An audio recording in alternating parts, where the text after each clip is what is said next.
Yo, what is up, YouTube? Devi2100 here, and so I wanted to talk about, as you guys can see here, this new platform that just came out not that long ago, Live.Space, and honestly, I gotta say, was really fun streaming there last night. We got a couple followers and stuff like that as we were multi-streaming from both Kick over to here, and we were kind of lightly pushing it. I was just kind of see how it would be naturally, and seeing that we had people just coming in that were just from the actual platform itself already, also to see.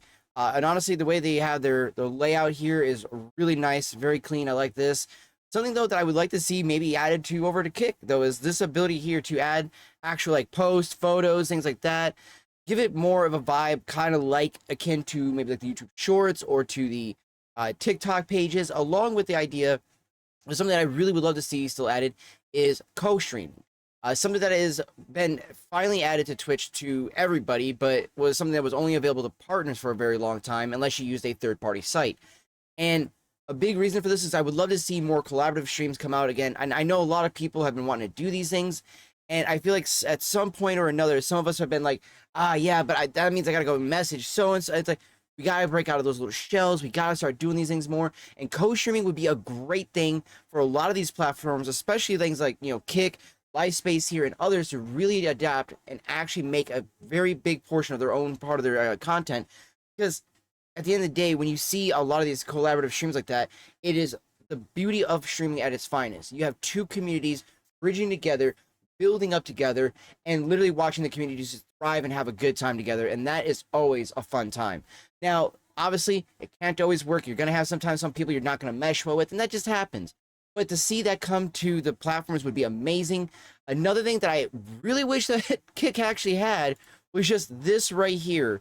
I absolutely love the fact that we actually have a notifications tab on this platform already. Whereas on, Kick, I still got to just rely on my phone, hit the thing and look at all the notifications. Try to hope that whenever I got my notification that they're still live by the time I get there. Whereas all I need to have on Kick is just a little tab like this right down so I can say, hey, I might have missed so-and-so stream. That's okay. Now I can at least see when they go live and ideally know exactly when I might need to pop in on my time zone, especially being over here on the Pacific time zone. So a lot of those things I do look at as like these little minor little quality of life improvements I would love to see over on Kick, but to see another platform brand new already come out and have a few of these little minor quality of life improvements that we want to Kick already here, well, it's kind of like with how we felt with Kick in the beginning. What can else they do? Where can it go from here? And that is the important part of this. Is I'm excited and to see where this little platform can go. And I say a little because it's still growing. It is a very brand new platform, and I would love to see it just blow up and actually kind of have enough staying power to potentially be not necessarily really a competitor, but really a better symbiotic connection with the rest of our content. We're not sitting there trying to fight like, oh, do I need to try to fight getting people from over here over to Kit? No, build up in two communities, two different platforms at the same exact time, while still making your YouTube content, while still making your TikTok, Instagram, Twitter, whatever you're doing. Be doing all of those things. The biggest reason for that is to spread the brand out, let people get their eyes onto your brand, and help that actually build into something that you can be proud of. At the end of the day, you could take to a sponsor and be like, hey, can I work with you, get a sponsorship, especially with a company, and I always recommend this, with something that you actually use. The worst thing ever is to be somebody who takes a sponsorship for something you inherently never fucking use. Because what ends up happening? What ends up happening every time you do that? Oh, yeah, this product's great. Well, do you actually use it? No, but I've been told it's really good, though. That doesn't give a person that sense of confidence that you are trying to provide me a quality product, or let alone a quality stream at that point. So when you have something, let's say, like if I'm sponsored by HyperX, the only thing I would actually ever have I'd say the disqualifying me for a sponsorship with them is that I'm not the biggest fan of the jack for it, where being the mini USB instead of even a micro USB. It's literally using a fucking antiquated format of USB that now I would love to see a USB-C cord plugged into this microphone, knowing that the secure, stable connection to the jack as well. The port doesn't tend to get jostled too easily, and it tends to send the data and receive the data super fucking well without having any little hiccups. Whereas with this guy, I feel like with NVIDIA Broadcast, it tends to find somewhere to get a hiccup, and then it freezes the camera, freezes microphone, and then I'm reluctant to go to just using the HyperX's microphone itself and just using OBS to then finalize some of those little touches there, like, you know, a noise gate and a limiter, so forth, so on, which is what we've added now. This is why the microphone is going to sound a lot different. If you guys happen to notice this throughout the entirety of this video, it just sounds a lot different than normally on the streams or in the last videos.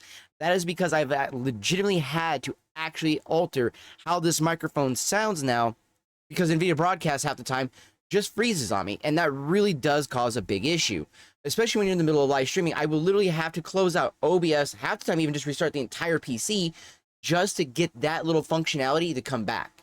And that's just so I can have the green screen like we have right now, so I can have the microphone have a perfect noise cancellation, perfect room echo cancellation, so that way the fan behind me or anything else going around me will never go through that microphone. It is a great little feature, and I love NVIDIA for it, but NVIDIA, fix the shit. Fix it. Or HyperX, someone somewhere needs to fix something, because honestly, every stream, and without fail, you guys could go and look at any video and see it for yourself, that every single time I have ever went live and I've used NVIDIA Broadcast, at least 34 minutes into the stream, it freezes. And then I'm sitting there fucking around with it to get it to work, having to do the blur just to get the removal background to work. That shouldn't happen, NVIDIA. And it doesn't sound like that's HyperX at that point. That sounds like that's in fact an NVIDIA driver update that needs to be fixed with NVIDIA Broadcast. If you're going to roll this out for these RTX cards, you need to make sure the shit works. Don't be a Todd Howard and be like, it just works. Because you know what? We find out if it doesn't, and we're going to give you some bad reviews. But I digress. That's not what this video was about. Kind of went on a little tangent there. But definitely come check this out. It's Live.Space/Devi2100, as you see on the screen right here. And if you guys haven't already, be sure to come over to my Kick channel as well. Drop me some love over here. We've been doing live streams, all that. As you can see, I literally streamed all the way into 5 o'clock this morning and passed out on stream. And I was like, all right, we got to go to bed. We got to go to bed, chat. So it was a good time, though. We had a great time, had a lot of fun, and I'd love to see everybody coming over from Kick or even from LiveSpace to merge over to the other communities and actually grow together as well. And I cannot wait to see where we're going to be looking at this in possibly a year's time. Much love, YouTube. If you liked the video, be sure to hit that like button. Be sure to hit the subscribe button. And let me know what you thought about the video in the comments below. I'll see you all in the next one.